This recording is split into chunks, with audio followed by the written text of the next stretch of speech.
All right, Kiara, looking at your research report, and let's go ahead and get right into this. I like to do these by video just because they're so long. It's easier for me to just speak through the whole thing rather than trying to make a bunch of typed notes.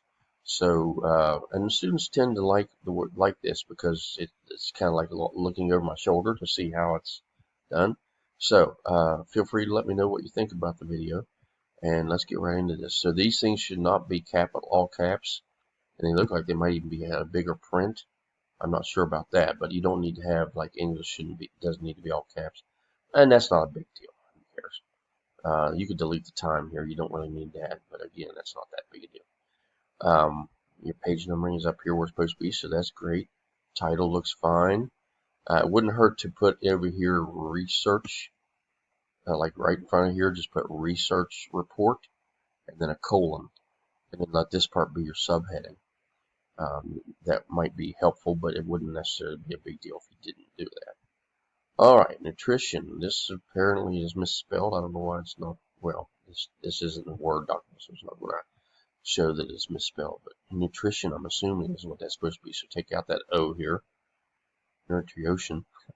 Okay, nutrition has been shown to play a major role in long-distance running performance over the last few years. I've noticed. Now you want to take out yourself. You don't want to have yourself in here. So you want to keep it all very professional, and the best way to do that is to not use I, me, or my, no first person pronouns. And so you could just simply say, over the last few years, it's become obvious that vegetarian and vegan diets have become more popular. Something like that. You can take it out and just make it a different wording. Okay. Still, people are debating about uncertainty and uncertain.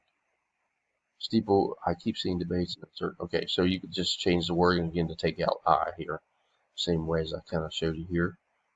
Don't refer to your paper that way. Simply say your thesis statement should say this report seeks to understand the blah blah blah, right? Topic better or whatever.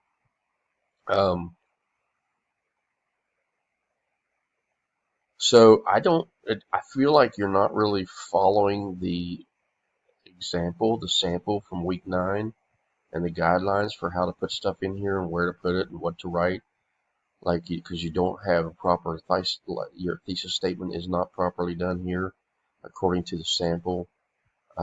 Your background, this shouldn't say background, it's over here. It should be over here, and it should say literature review, and it should be in bold. So these things make me think that maybe you're not using the sample, and you really need to use that sample.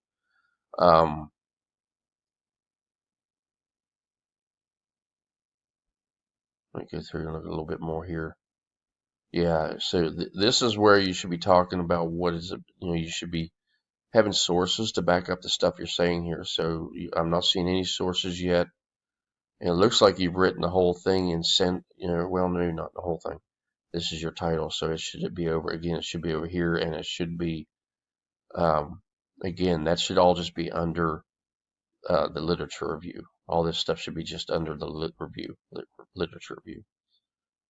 Again, you got no sources to cite that you're citing to back up any of your statements and stuff here. Here's the first source citation. So that seems to me like there ought to have been a lot more sources through here to help you make these points. Now here you talk about the gap in the research, so that's good. You do not have to put the whole thing in bold though. Just the word gap in bold would be fine. Now, again, methods should be moved over here and in bold. Again, take yourself out of it. Don't talk about what you did. Use the sample. So I'm basically going to stop here and just tell you that you got to really rewrite it using the sample. Make it like the sample shows. Do all your citations like the sample shows. Eliminate all these bullets and number lists and stuff. You don't need those. You need a graphic image. Here it is. Okay, so you got your graphic, but you need to introduce that graphic here in the page above the way she shows you in the sample. So again, you got to properly introduce it by a figure number. You've got a title here on the graphic. you got figure number, so you want to make sure you use that figure number when you introduce it, when you mention it first in that sentence, in the paragraph up here above before you reach the chart itself. You also need to have a proper citation here, and it looks like you tried to do that here, but it really should all be part of this thing that's underneath the underneath the chart itself. So again, look at the sample to see how to do all this stuff and redo it, and then resubmit it as soon as possible to me, okay, so that I can give you more feedback on it. This should not say references, it should say works cited, and these should be hanging indented, which is not what this is, so you want to fix that. Excuse me. And remember to do all of your citations and everything in MLA, okay? Because your paper has been written in MLA, so everything cited should be in MLA, including this, which should say works cited. Okay, so fix all these things. Make sure you highlight everything that you fix so that I can tell what you fixed and how you fixed it. You highlight the things that you fixed and put a little annotations to the right that tell me. And next time, just go ahead and submit it as a Word document rather than changing it to a PDF so that I can see those comments better and so that I can even interact with the page if I need to. So yeah, go ahead and fix it, highlight and annotate every little thing that you fixed so that I know what you fixed and how you fixed it. And then resubmit it to me as soon as possible so that I can look it over again and give you more feedback. All right, that will do it for this video. As always, if you have questions or anything, you need help with anything, let me know.